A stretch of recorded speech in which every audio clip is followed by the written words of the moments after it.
A woman clearing out her late father's desk found a battered old fountain pen in a drawer, discolored, the barrel gone a murky brownish gray, the nib crusted with dried ink, and nearly binned it. That discoloration was ink staining on Art Deco stacked celluloid, the sign of a genuine vintage Parker, and depending on the model, that ugly pen could be worth $100 or several hundred, while the rarest run into the thousands. That's not a coincidence. The pen was always valuable. The value was lost the moment it passed from someone who didn't know what they held to someone who did, and that gap is where almost all the money in the vintage pen world lives. Here's the thing about pens. The ugly ones are constantly the valuable ones, because age does unattractive things to a pen. Celluloid discolors, hard rubber fades from black to brown, and every one of those changes reads as damage to a normal person and a dating clue to a collector. To you, it's a broken old pen. To a collector, it's a maker, a model, a filling system, a nib, a material, details that decide whether you hold a $5 cast-off or a four-figure piece of writing history. The real question is, why the valuable ones stay so cheap, and who benefits? Knowledge sits in very few hands. It's rarely volunteered, and a whole resale economy runs on it. So, here are 10 ugly pens people own without knowing it. One warning first, and it matters more than anything else. Do not clean it, do not polish the barrel, do not force the filling mechanism, and above all, do not have the nib fixed or replaced, because the nib is often the most valuable part of the pen, and a polish can wipe away the brand imprint that identifies the whole thing. The first is the Parker 51, the pen collectors call the best ever made. It has a hooded nib, the gold mostly buried, so only a sliver shows, which makes people think it's a broken pen with the nib missing. More than 300 million sold between 1941 and 1972. So common ones sit around $100, but that hides a huge range. A first-year 1941 model with a jewel on cap and barrel runs $300 to $500. Collectors chase colors like Cordovan brown and Nasic blue, and the rarest, an 18-karat rose gold version, is a different universe. Flip it over, read the imprint, note the color, and leave it as it is. The next one is the pen people most often mistake for cheap plastic. The second is the vintage Montblanc Meisterstück, and the tell is the little white star on the top of the cap, sometimes a circle with a diamond pattern depending on the era. The pre-1970 Meisterstück 149 and 146 are the ones collectors worldwide chase, and values have risen sharply over the last 20 years. But here's the warning built in. Counterfeit Montblancs are everywhere, so genuine pieces show a three-dimensional, well-proportioned star, a crisp, deep imprint, and a gold nib marked 14K, 18K, or 750, while a replica typically weighs half a gram to a gram less.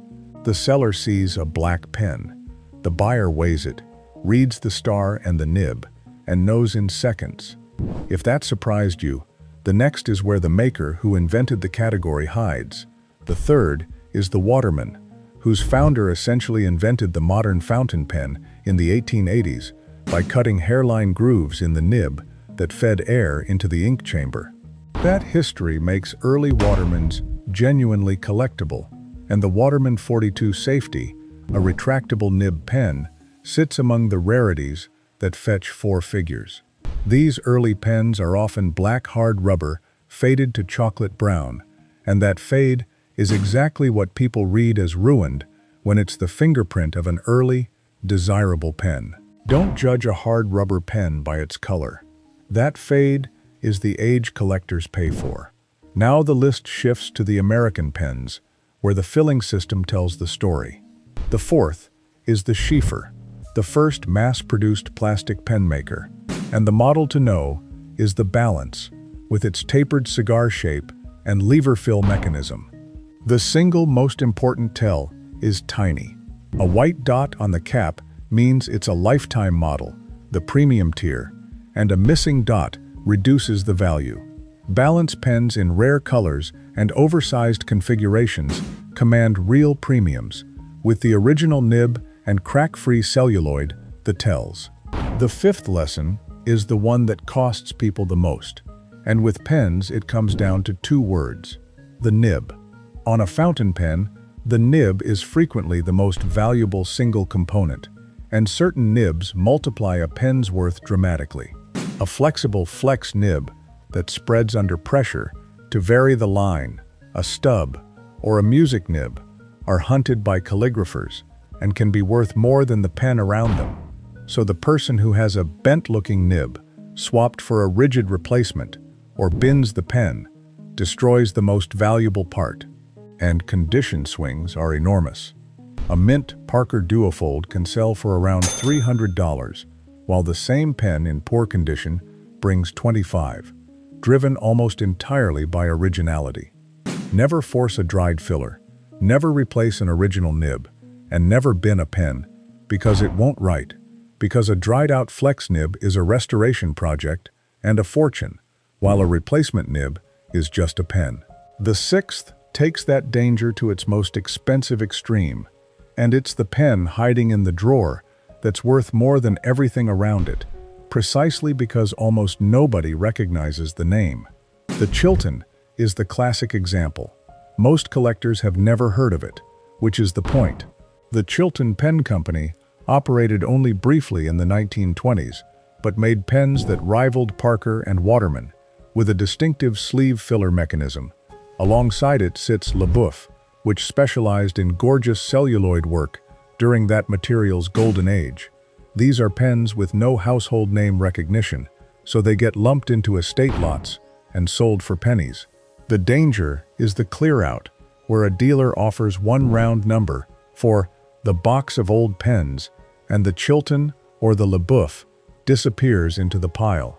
This is where the most people lose the most money, not because the pen looked like junk, but because it was disguised inside a transaction designed to prevent itemization. So the rule, plainly, never sell pens in a bulk lot, never accept one price for all of them, photograph every pen, read every imprint, and research each maker separately, because the entire value of a drawer can sit in one pen nobody recognized. The seventh is the pen whose value comes from the material and era, rather than the brand, the celluloid and hard rubber pieces from the 1920s and 30s. Vintage celluloid came in patterns no modern factory reproduces cheaply, marbled, pearlescent, stacked, and the most dramatic colors are what collectors chase.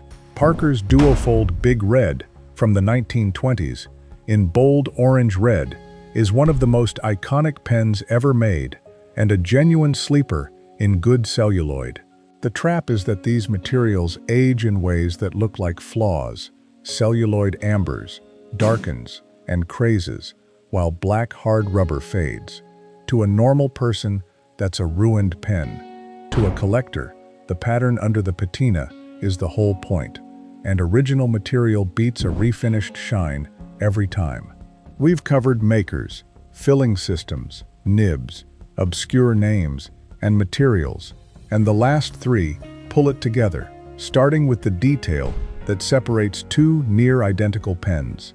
The eighth is the imprint and the model variant, because two pens that look the same can be worlds apart on a detail stamped into the barrel. Some models were made in enormous numbers and stay cheap, while a near-identical variant from a single year, a rare color, or a particular nib grade is worth many times more. The imprint, the nib markings, the jewel or cap band, and the exact color name decide the price. So when you research, do not look at active listings, the pens for sale, with hopeful asking prices, because anyone can ask any number. Look at sold listings, what pens actually changed hands for, and match the exact maker, model, variant, and color. Active listings tell you what sellers wish. Sold listings tell you the truth. The ninth is the copy that looks the part, and the maker whose name got reused. The "read it twice" story running through this market. Counterfeit Montblancs are so common that verification is required, not optional, and lookalikes imitate Parker 51s and duofolds constantly. Meanwhile, the great names got bought and moved. The Parker, Sheaffer, and Waterman of the Golden Age are not the operations that later stamped those names on modern production, so a familiar brand tells you little until you read the era. The genuine article is the pen made by the original company in its real period, identified by the imprint, the filling system, the nib, and the material, not the logo. A pen that weighs light, shows a shallow imprint, or carries a modern rigid nib where an original should be, is telling you something, and the person who knows reads all of it, while everyone else reads the brand. The 10th is the grail, where every principle compounds and the ceiling disappears, the most extreme version of the central truth, that the value was lost, the moment it passed from someone who knew to someone who didn't. At the very top sit the pens that look like nothing in a junk drawer, a Waterman 42 safety in the 4-figure tier, a pre-1970 Montblanc 149 with an original flexible nib, a Parker Duofold Big Red in vivid celluloid, a Chilton or LeBoeuf that most collectors have only read about. And here's what makes pens different. The whole thing fits in a drawer among dead batteries. It looks broken because the ink dried decades ago, and its most valuable part, the nib, is the one people most want to fix. Every lesson converges here.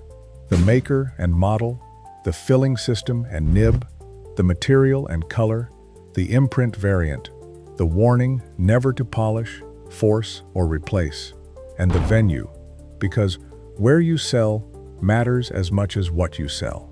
A rare pen sold to a house clearance or bulk estate dealer is sold to whoever walks by, while the person who will recognize and pay for it is a specialist pen dealer or an auction house with a writing instruments department. So here's the checklist that flips you from the person being collected from to the person who knows. Don't polish it. Don't force the filler. Don't replace the nib. Don't bin it because it won't write. Leave every honest bit of patina where it is. Flip it over and read the imprint on the barrel and the markings on the nib, because the look of the pen is only the beginning and the imprint is the truth. Check the nib for flex. Note the color and filling system. Weigh it if you suspect a fake. Never sell in a bulk lot. Research on sold listings, not active ones. And when you've found something real, take it to a specialist. If you recognized even one of these, hit the like button and comment below if you've got an old pen you can't identify, especially a stained or dried up one, and I'd be happy to take a look. Subscribe if you want the part of the market the resellers already know and won't share. Because the truth under all 10 is simple. These pens were never worthless. They were built to look like the ones people throw away. And the only thing standing between you and what they're really worth is knowing. That's not a coincidence either.